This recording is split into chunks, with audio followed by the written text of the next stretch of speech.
Cynthia, quelle est la différence entre vous et Madame Claude? Il y a beaucoup de différences. Bien sûr, j'ai tenu un bordel pour l'argent, mais j'en ai retiré beaucoup de plaisir. Je crois que Madame Claude est davantage une femme d'affaires. Mes clients, pour la plupart, c'étaient des hommes assez âgés qui avaient perdu leur femme, et il y avait aussi des handicapés. Et je crois que pour la majorité des madames, ce qui compte, c'est que les clients aient de l'argent. Moi, plus les clients étaient vieux, plus j'étais gentille envers eux, même s'ils n'avaient pas d'argent. Je les laissais entrer gratuitement et ils pouvaient regarder. Vous savez, certains hommes à 80 ans, ils ne peuvent plus, mais ils adorent regarder. Alors quand un client n'avait pas d'argent, si je l'aimais bien ou s'il me faisait pitié, le fait qu'il n'ait pas d'argent, ça ne changeait rien. Il y a beaucoup de gens que j'ai laissés entrer gratuitement. Ça a été prouvé au tribunal lors de mes 2 jugements. Quelle est la meilleure manière de faire bander un mec qui a dans les 80 ans à peu près?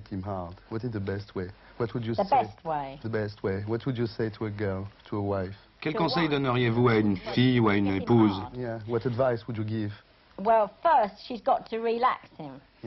D'abord, il faut qu'elle le mette à l'aise. Un vieil homme, face à une jeune fille, se sent parfois gêné, parce qu'un vieil homme n'aime pas se déshabiller devant une jeune fille.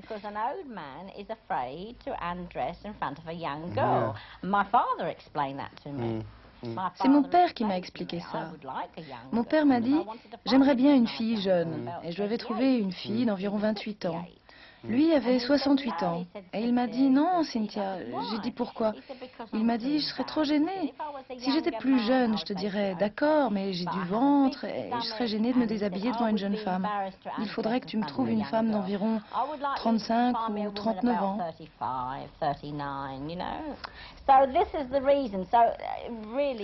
Donc il faut vraiment mettre l'homme à l'aise.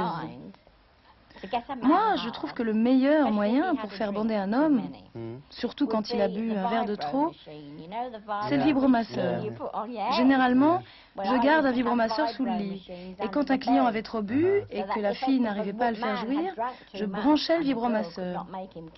Je ne l'utilisais qu'en dernier recours, parce que la machine, c'est vraiment le dernier recours. Mais pour un homme de 80 ans, c'est fini. Les pulsions sexuelles chez l'homme s'éteignent vers 67, 68, 69 ans. Et après, on bande plus, quoi. Pas facilement. Mais ça ne veut pas dire qu'il n'éprouve pas du plaisir à regarder les autres faire l'amour. Mais il y en avait une autre, celle-ci.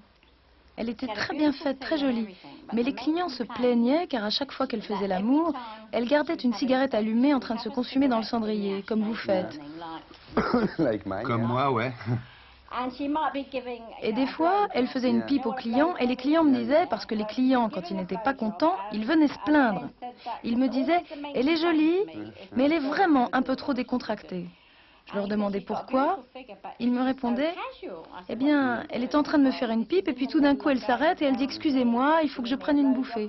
Et elle prenait la cigarette dans le cendrier et elle faisait ça plusieurs fois. Et à la fin, j'ai été obligée de la renvoyer. Et elle avait sa cigarette qui se consumait pendant la pipe, quoi. Oui, c'est ça. Elle était très jolie, mais elle était un peu trop à l'aise. Elle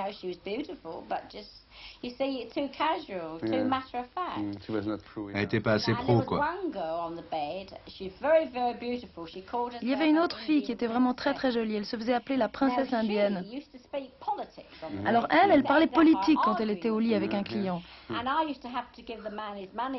Elle finissait par se disputer avec lui et il fallait que je rembourse le client parce qu'elle était très jolie, mais elle était vraiment trop préoccupée par la politique. Et je ne sais pas si elle parlait politique pendant ou après. Mais j'ai dû la renvoyer. Toutes les filles qui étaient très belles, j'ai dû les renvoyer. Il y avait toujours quelque chose qui n'allait pas avec elles. Ce que je faisais, c'est que quand un client n'était pas satisfait, je le remboursais.